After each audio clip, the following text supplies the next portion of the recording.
Assalamualaikum warahmatullahi wabarakatuh. Terima kasih telah berkunjung ke channel ini. Jangan lupa subscribe supaya channel ini berkembang. Bagi yang subscribe, terima kasih banyak telah mendukung channel ini.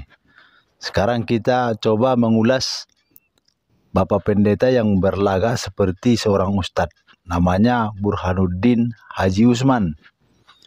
Menurut pengakuannya dia adalah seorang yang dulunya beragama Islam, kemudian murtad, terima Yesus sebagai Tuhan. Apakah benar dalam Alkitabnya orang Kristen ada ayat-ayat yang sudah dirubah?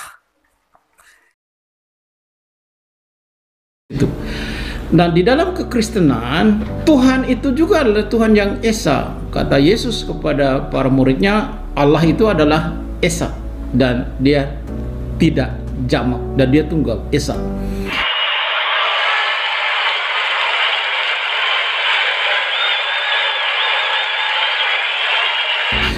Nah, tetapi dalam pemahaman Kristen, Tuhan yang Esa itu ada dalam 3 fungsi.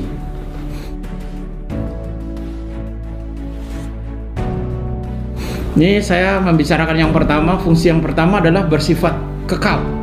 Ini di sorga, bukan di dunia. Ini di sorga.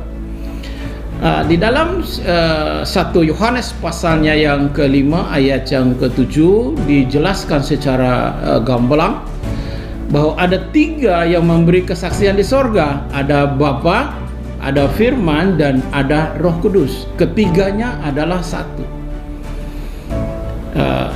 Bapa bersifat kekal, Firman bersifat kekal, Roh Kudus juga bersifat kekal. Tiga-tiga ini itu bukan terpisah, satu kesatuan yang tidak bisa dipisahkan satu dengan yang lain. Jadi 3 pribadi dalam Trinitas ini tidak bisa dipisahkan. Dia satu, tidak bisa dipisahkan. Sekarang mari kita ke Matius pasal 3 ayat 16 sampai 17. Saya bacakan ayatnya. Sesudah dibaptis, Yesus segera keluar dari air, dan pada waktu itu juga langit terbuka, dan ia melihat Roh Allah seperti burung merpati turun ke atasnya. Lalu terdengarlah suara dari sorga yang mengatakan, "Inilah anakku yang kukasihi, kepadanya lah aku berkenan." Jadi di dalam ayat ini, pada waktu yang sama, Yesus berada di dalam air, Roh Kudus berada di langit, kemudian Allah Bapa berada di sorga. Itu pada waktu yang sama, berarti mereka mempunyai tempat yang berlainan. Jadi yang pertama di situ ada Yesus yang dibaptis. Nah, itu dia adalah Firman yang menjadi manusia, bukan terpisah dari Allah. Allah ada di sorga, Firman yang menjadi manusia namanya Yesus Kristus. Dia dibaptis di Sungai Yordan. Yesus berada di air, di Sungai Yordan. Ada oknum yang ketiga yang berikut, yang di dalamnya adalah ayatnya yang ke-16. Sesudah dibaptis, Yesus segera keluar dari air, dan pada waktu itu juga langit terbuka, dan ia melihat burung merpati seperti turun di atasnya. Roh Kudus berbentuk merpati berada di langit. Di ayat yang berikut ada Bapa di sorga yang berbicara. Ada Bapa yang di sorga yang berbicara. Ayatnya yang ke-17. Bapa atau Theos berada di sorga. Jadi pada saat yang sama, Yesus berada di air, di Sungai Yordan. Kemudian Roh Kudus berada di langit, dan Allah Bapa atau Theos berada di sorga. Berarti mereka bertiga berada di tempat yang berlainan pada waktu yang sama. Tadi dia mengatakan bahwa Allah Bapa, Yesus, dan Roh Kudus itu tidak bisa dipisahkan. Mereka satu kesatuan. Tiga-tiga ini itu bukan terpisah, satu kesatuan yang tidak bisa dipisahkan satu dengan yang lain.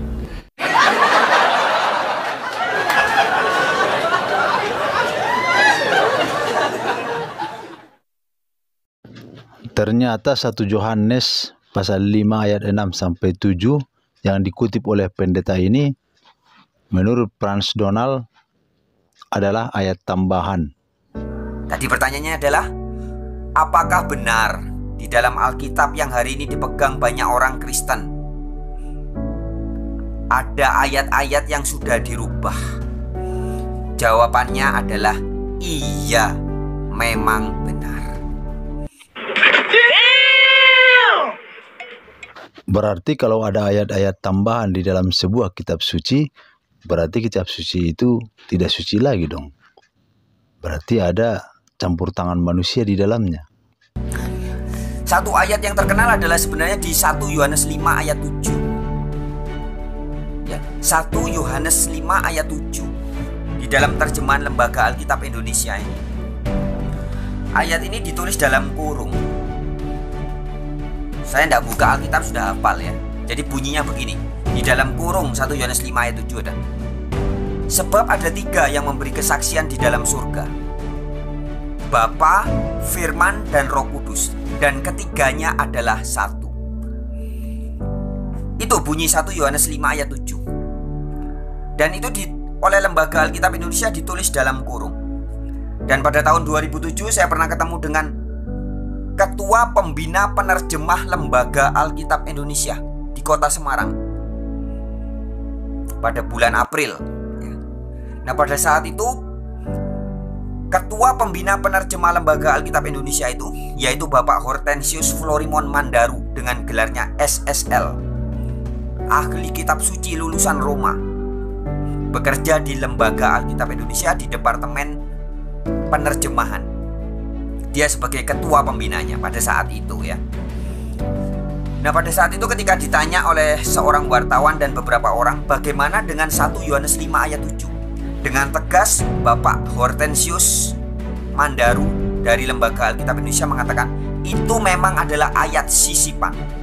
Ada juga kalau saudara-saudariku buka di channelnya Wilmore Tambunan ya, double R, WILLMORE Tambunan. Jadi ketika jadi YouTube Wilmore Tambunan 1 Yohanes 5 ayat 7, ketik begitu nanti muncul ya. Apa yang ayat itu katakan? 1 Yohanes 5 ayat 7 sampai 8. Sebab ada 3 yang memberi kesaksian di dalam sorga, Bapa, Firman, dan Roh Kudus, dan ketiganya adalah satu. Dan ada 3 yang memberi kesaksian di bumi, roh dan air dan darah, dan ketiganya adalah satu.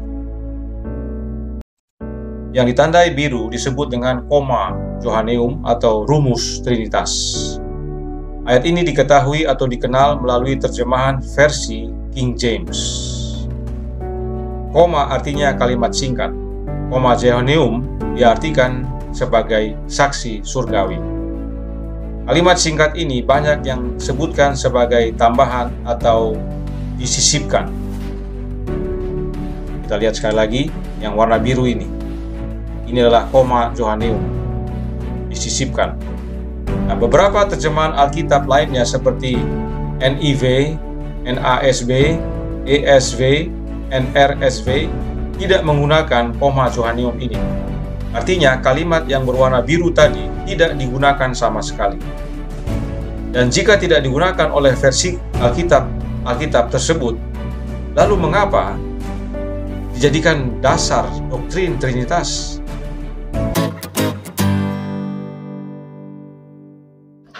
Ajaran teologi Trinitas yang diajarkan oleh Burhanuddin Haji Usman itu yang didasarkan kepada 1 Yohanes 5 ayat 6 sampai 7, kata Franz Donald dari kalangan mereka sendiri bahwa itu adalah ayat sisipan.